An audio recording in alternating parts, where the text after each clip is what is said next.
Hi riders!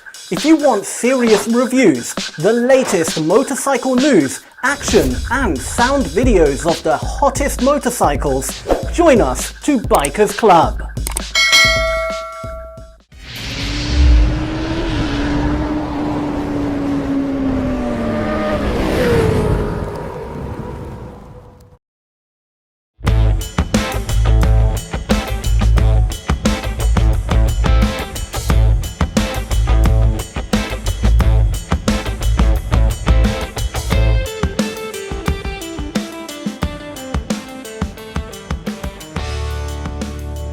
Five things I wish I knew before started riding motorcycles.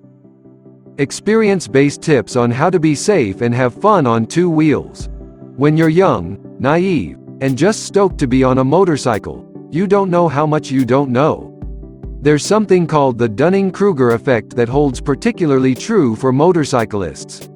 It says that inexperienced people tend to overestimate their abilities, while more experienced people tend to do the opposite. A quick look at my past experience shows it was certainly true for me.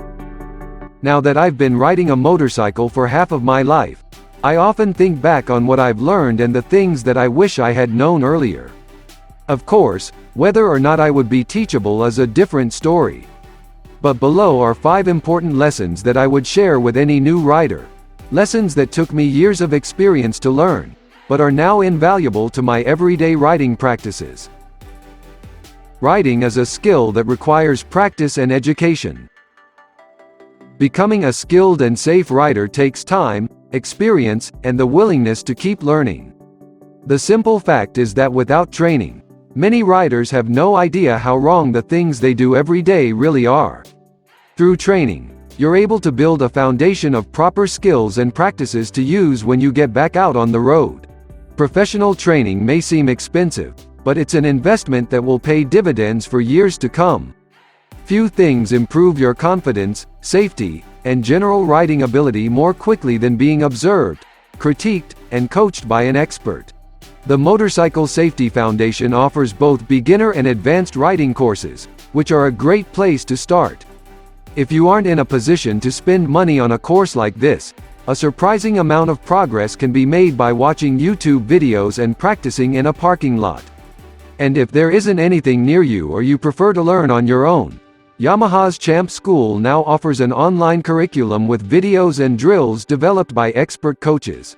Time away from the bike will lead to your skills deteriorating, and there's no good time to stop learning. Even after taking some initial training courses, it's a good idea to take a refresher course or step up to the next level. Get used to wearing a backpack.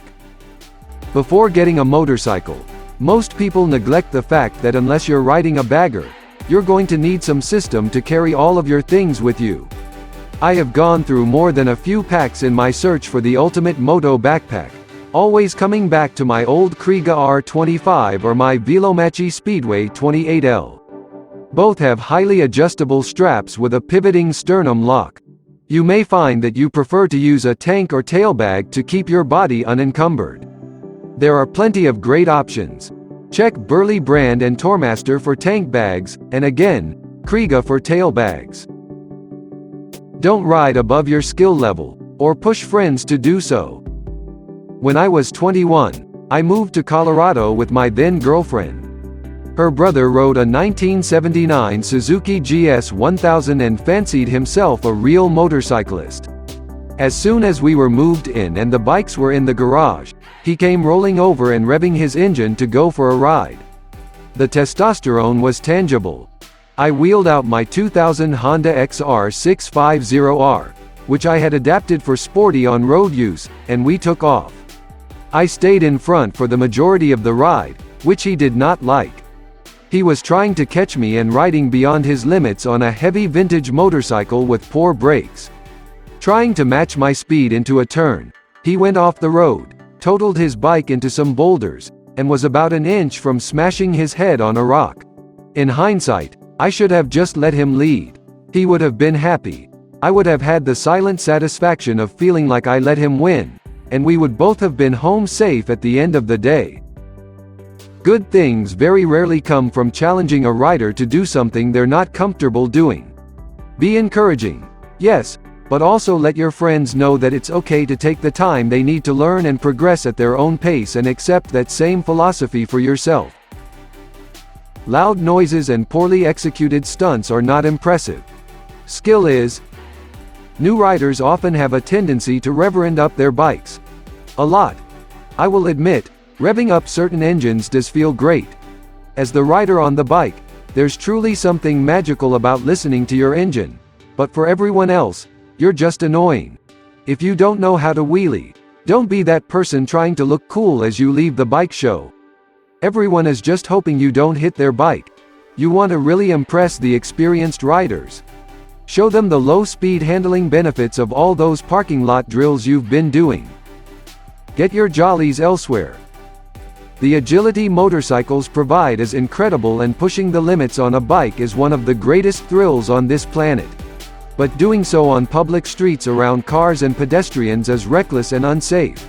So keep your speed sane on the street and scratch your go fast itch elsewhere. Take your bike to a track day and practice high-speed riding in a controlled environment designed for just that purpose. Get a dirt bike and go rip some trails. And if you're a cruiser rider, don't fret. There are now track days for all bikes regardless of genre.